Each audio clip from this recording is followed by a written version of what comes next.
Salut à tous et bienvenue dans ce nouvel update lecture.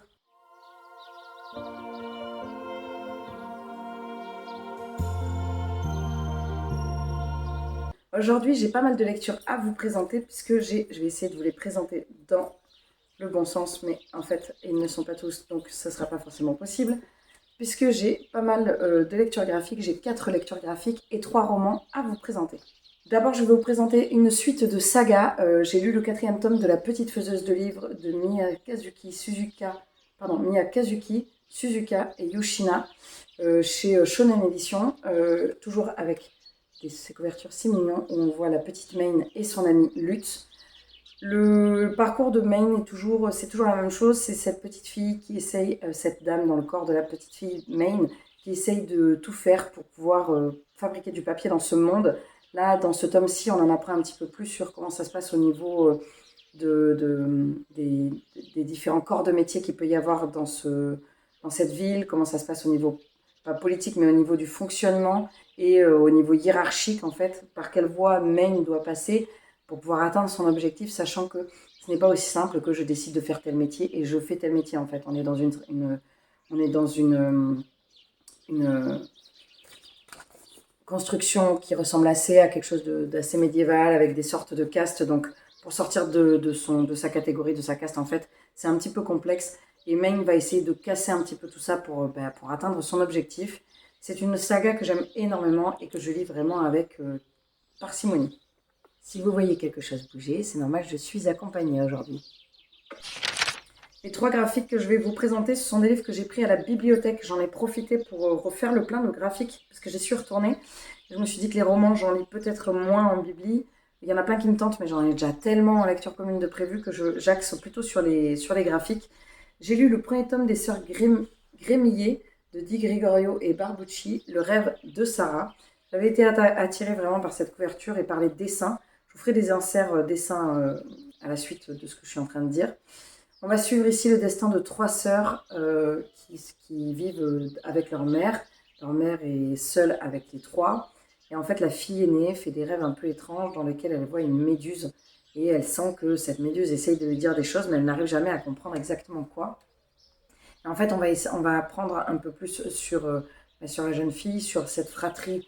Elles ont du mal à communiquer. Elles sont dans un âge un peu charnière au niveau de l'adolescence, donc c'est toujours un peu complexe. Et on va venir creuser un petit peu des sujets, assez douloureux qui sont menés avec finesse. J'ai bien aimé, même si j'ai trouvé que c'était pas très superficiel, mais mené, pas très approfondi. Après, ça a le mérite de venir soulever un sujet qu'on voit peu dans les livres jeunesse, enfin dans les livres, oui, jeunesse, parce que c'est de la BD jeunesse.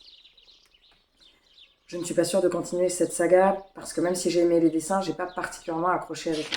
Je vous présente ensuite Mickey et l'océan perdu de Camboni et Filippi. Alors moi j'ai été clairement attirée par la couverture.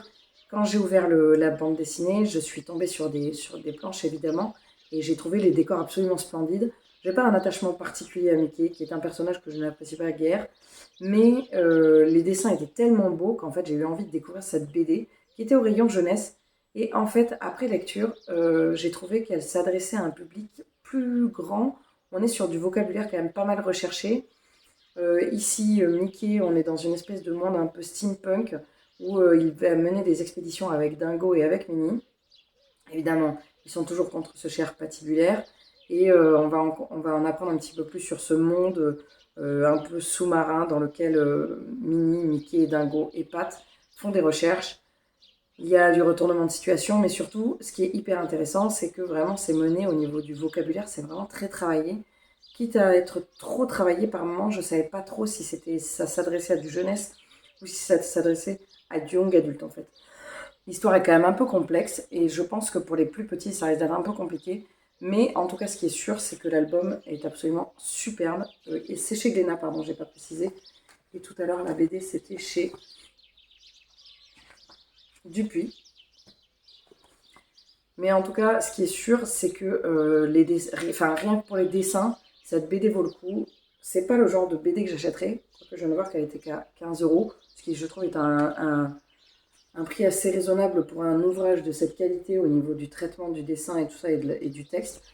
Mais voilà, peut-être qu'il faut faire fi du fait que c'est une souris et des chiens, des souris et des chiens qui parlent, mais avec cette tête très particulière qu'on connaît à l'univers de Mickey, mais très très adoucie par ces dessins qui sont absolument, encore une fois, je me répète, mais vraiment magnifiques.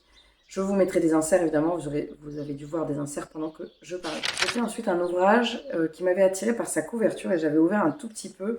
J'avais vu les dessins et j'avais bien aimé. J'ai pris Chronique de l'île perdue de Loïc Clément et Anne Montel chez Métamorphose, collection Métamorphose.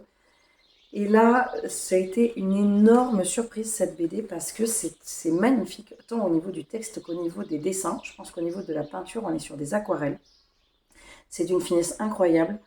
On va suivre l'histoire de ces deux frères qui vont se perdre en fait et dans un endroit assez onirique.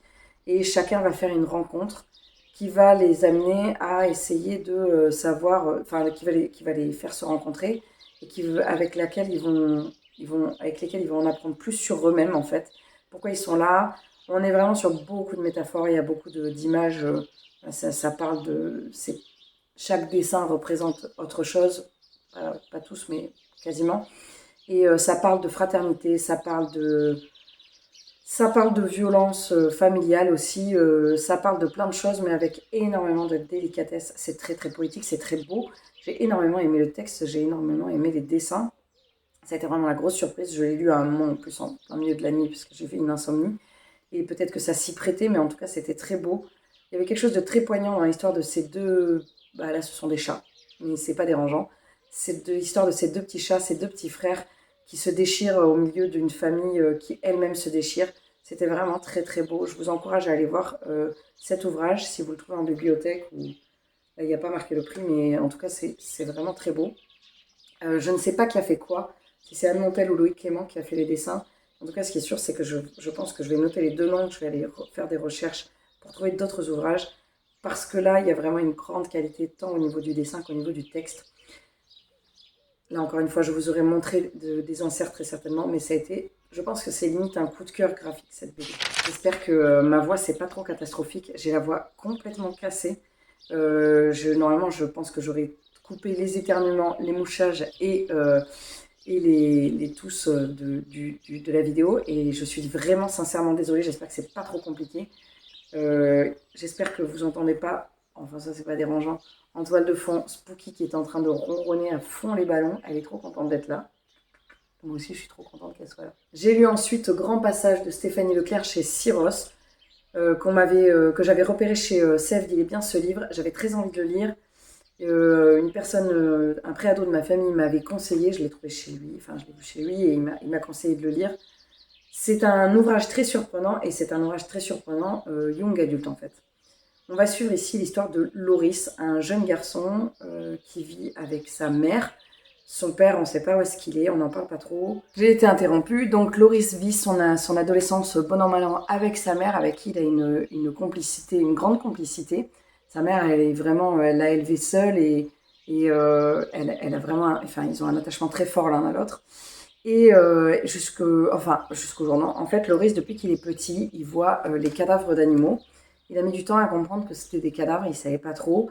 Et en fait, au bout d'un moment, il voit le spectre de son grand-père. Et là, il va commencer à se poser des questions sur pourquoi est-ce que son grand-père lui apparaît, quels sont les liens avec sa mère, comment ça, lui-même, qu'est-ce qui s'est passé dans sa vie, comment il est arrivé là. Et en même temps, il va y avoir des disparitions. Il va y avoir une disparition d'une jeune fille dans la ville où habite Loris. Donc, on va suivre en même temps cette enquête et en même temps l'histoire de Loris. C'était une histoire qui était hyper surprenante. Je m'attendais à une part plus fantastique, mais malgré, il y a très peu de, enfin, il y a très peu, il y a peu de fantastique, mais surtout ce qui est hyper touchant dans ce livre, c'est vraiment les liens des personnages entre eux et cet adolescent pardon, qui est sans concession en fait, qui a vraiment une adolescence complexe comme la plupart le sont. Et j'ai trouvé qu'il y avait des passages un peu durs. Du coup, je regarderai mon neveu d'un autre œil parce que je me dis, il a lu quand même un ouvrage assez difficile.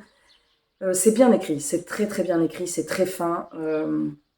On est vraiment sur un ouvrage de qualité et qui sort de l'ordinaire parce que on n'est pas sur une bad romance, on n'est pas sur une romantasy, on n'est pas, on est déjà dans un univers fantastique, ce qui change en fait parce que l'univers fantastique c'est pas de la fantasy, c'est vraiment un genre à part, même si les anglo-saxons eux l'englobent avec la fantasy, on est sur un genre à part.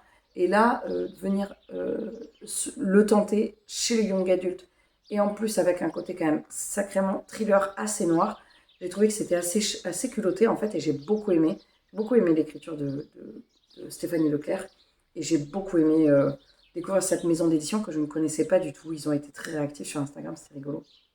Je trouvais ça sympa. Et je me replongerai volontiers avec un ouvrage de chez eux et de cette autrice si jamais je suis amenée à en recroiser. Bon alors maintenant, Spooky, elle croit que c'est la bataille avec ma chemise. J'espère que ça va pas trop faire du gratouillis, mais bon. J'ai lu ensuite La brodeuse de Winchester de Tracy Chevalier. Ah pardon, j'ai pas précisé Grand Passage, je l'ai lu en lecture commune avec Fanny et avec Jessica. La brodeuse de Winchester, c'était la lecture commune pour notre Patreon. Alors il y a eu une petite blagounette, c'est que vous ne trouverez pas cette édition-là nulle part, parce qu'en fait, moi je l'ai réservée en ligne à ma médiathèque, j'ai pas fait attention. C'est la version pour les personnes qui ne voient pas très bien. Donc le livre, je pouvais le tenir très très loin de mes yeux. Je pense que j'aurais pu le tenir à l'autre bout de la pièce sans problème. Non, non, je rigole, mais voilà, c'est un ouvrage écrit très très gros. Il y avait un côté très satisfaisant parce que du coup, ça s'est lu très très vite, mais voilà, c'était le seul le petit point rigolo. On va suivre ici le destin de Violette en 1932 à Winchester, qui vit avec sa mère après la guerre. Elle a perdu son père, elle a perdu son frère et elle a perdu son fiancé.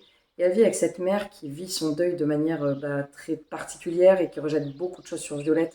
C'est très très pesant pour cette jeune femme qui a 38 ans, presque comme moi, qui approche de la quarantaine et qui en fait n'a pas d'enfant dans cette société où c'est très très mal vu, elle n'est pas mariée, c'est très mal vu. Et donc en fait, elle va décider de tout plaquer et de partir vivre à Winchester où elle va découvrir un club de brodeuses qui brodent des coussins et qui brodent des agenouilloirs pour la cathédrale. Et vraiment, elle va y trouver sa place petit à petit. Et c'était hyper bien. Alors moi, Tracy Chevalier, je l'avais déjà découverte avec Prodigieuse créature, j'avais déjà beaucoup aimé sa plume. Là, on s'attache à Violette à une vitesse grand V. C'est un personnage extrêmement touchant, qui a une vie très difficile. Tracy Chevalier, elle va venir gratter vraiment la condition de la femme, la place de la femme à cette époque. La femme veuve, la femme mariée, la femme célibataire, la femme lesbienne. Elle va venir vraiment chercher la condition de toutes ces femmes, même de la jeune fille. Et c'est terrible de voir qu'il y a un peu moins de 100 ans, en fait, les femmes ne pouvaient même pas se balader seules dans la rue. En fait, c'était mal vu. C'est révoltant, en fait. Souvent, en lisant du Tracy Chevalier, on est là, mais non, mais c'est pas cool, en fait. Violette, elle se fait agresser, enfin, elle se fait mal regarder juste parce qu'elle se balade seule, parce que en 1932, on se balade pas seule. En fait, c'est très dangereux. Et il y a vraiment quelque chose de très révoltant. Il y a quelque chose d'extrêmement addictif dans la plume de Tracy Chevalier qui nous plonge dans un récit toujours historique, mais alors dans un contexte historique, pardon, mais avec beaucoup de... C'est très romancé, mais en fait, on va pas suivre l'histoire, on a juste un petit contexte historique à chaque fois, et c'est super intéressant. Tout fonctionne avec Tracy Chevalier. Alors, j'ai pas eu un coup de cœur pour celui-ci, même si j'ai beaucoup aimé. Mais voilà, par contre, ça me donne très envie de continuer dans la lancée avec Tracy Chevalier. Donc, on a décidé que pour le Patreon du mois de novembre, on allait continuer dans un de ses ouvrages. Ça confirme vraiment ce que j'avais ressenti avec Prodigieuse créature, c'est elle a quelque chose au niveau de la femme, cette autrice. Elle va vraiment venir questionner la condition de la femme à plusieurs époques et rappeler, attention, c'est pas si vieux et c'est encore le cas dans certains pays. J'ai lu ensuite un livre qui est un peu un ovni, donc je pense que je vais peut-être me tromper dans les choix des termes et j'en suis désolée, mais alors en fait il est tellement difficilement classable que j'essaye de le mettre un petit peu là où je peux. J'ai lu Les flibustiers de la mer chimique de Marguerite Imbert chez Albin Michel Imaginaire. J'ai reçu cet exemplaire en service presse de la part de la maison d'édition que je remercie infiniment. Il faut prendre 2 secondes pour observer un petit peu cette couverture qui est particulière et qui en dit déjà beaucoup sur le récit.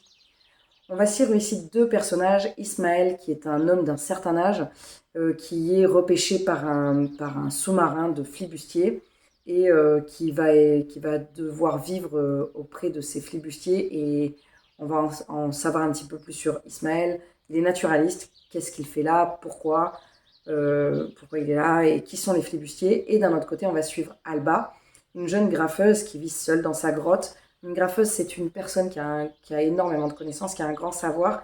Elle vit dans sa grotte, elle a perdu tous les membres de sa tribu, elle a perdu tous les membres de sa famille. Et elle yoyote un petit peu et tout d'un coup, elle va recevoir une visite un peu étrange qui va bouleverser sa vie. On est dans un contexte de SF. Alors, on n'est pas dans un... Alors, on est dans un ouvrage post-apocalyptique, futuriste, un peu SF et un peu écolo. Alors j'ai hésité à mettre le terme un peu écolo parce que ça pourrait en freiner, ça pourrait en freiner certains, oui et non. Peut-être que ça va en intéresser certains.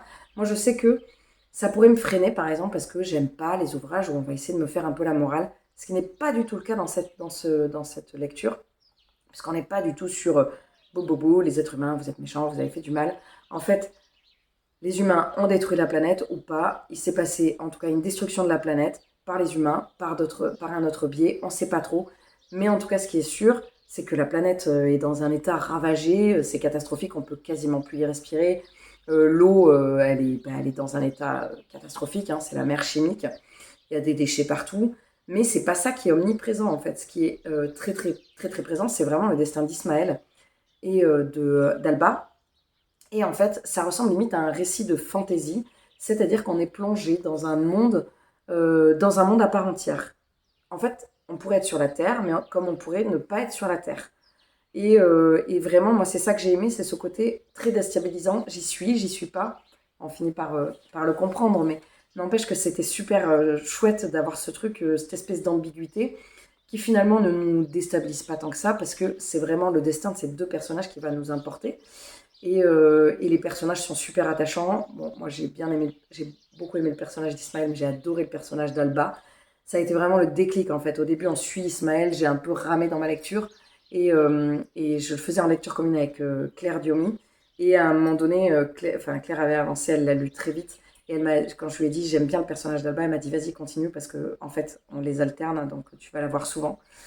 Et du coup, ça m'a plongé vraiment dans la lecture parce que la découverte de ce personnage qui est si atypique, Alba, c'est un peu une sale gosse, c'est un peu une tête à claque, elle est très très intelligente et elle est complètement décalée avec l'univers dans lequel elle vit parce que bah, elle n'est pas habituée à vivre avec des gens. En fait, elle vit toute seule dans sa grotte avec son savoir et elle sait plus trop ce que c'est que les relations humaines. C'était super bien. C'est très très très très bien écrit et on sent qu'il n'y a pas de traduction derrière. Marguerite Imbert, elle est guadeloupéenne, je crois que c'est comme ça qu'on dit. Enfin, elle vient de Guadeloupe en tout cas. Et il y a vraiment, c'est une écriture qui a, je pense que le travail de traducteur, c'est un travail qui est hyper important.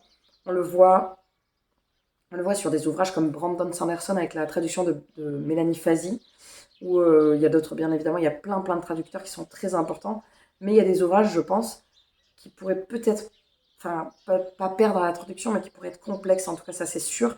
Et là, il y a tellement de jeux au niveau du vocabulaire, il y a tellement, on remarque en même temps avec Patrick Couton, ça marche aussi avec Terry Pratchett, mais je sais pas, il y a là le fait que c'était une autrice française, ça m'a plu parce que ça se sentait dans la plume et c'est vraiment été un régal de lire cet ouvrage qui est d'une grande qualité au niveau de la construction des personnages, au niveau de l'histoire. J'ai pas eu un coup de cœur parce que il y a un petit côté parce que je crois que j'ai été trop déstabilisée par le posta. Mais n'empêche que je l'ai très très bien noté sur Babelio, je crois que je l'ai mis 4,5 sur 5. Et c'est quelque chose que j'ai beaucoup aimé parce que ça vient nous questionner, mais sans être culpabilisant. C'est vraiment pas du tout le but. En fait, c'est pas le but principal de cet ouvrage, c'est pas de nous questionner. Le but principal de cet ouvrage, c'est de nous divertir. Et après la lecture de ce livre, on peut se dire ah ouais, peut-être que. Et c'est ça qui est intéressant, c'est d'aller derrière se dire ah tiens, mais j'ai vu ça, mais possible, pas possible, intéressant. Donc c'était vraiment un véritable régal. Voilà, c'en est tout pour ce point lecture qui j'espère aura été audible malgré ma voix de gravier qui frotte et mes toussements qui ont peut-être un petit peu entrecoupé tout ça. J'espère que vous allez bien. Donc, rien de grave de mon côté, j'ai juste chopé une petite bronchite, j'ai envie de dire un petit peu comme tout le monde en ce moment. C'est l'automne qui arrive, c'est les défenses immunitaires qui se réveillent. J'espère que vous allez bien, j'espère que vous faites de très bonnes lectures. N'hésitez pas à me dire en commentaire ce que vous avez lu dernièrement, si une de ces lectures vous tente, comme d'habitude. De mon côté, je vous retrouve très vite dans des prochaines vidéos. Il ne me reste plus qu'à vous souhaiter une très bonne journée, une très bonne semaine, un très bon mois, une très bonne année. Et je vous dis évidemment à très vite dans une prochaine vidéo. Salut!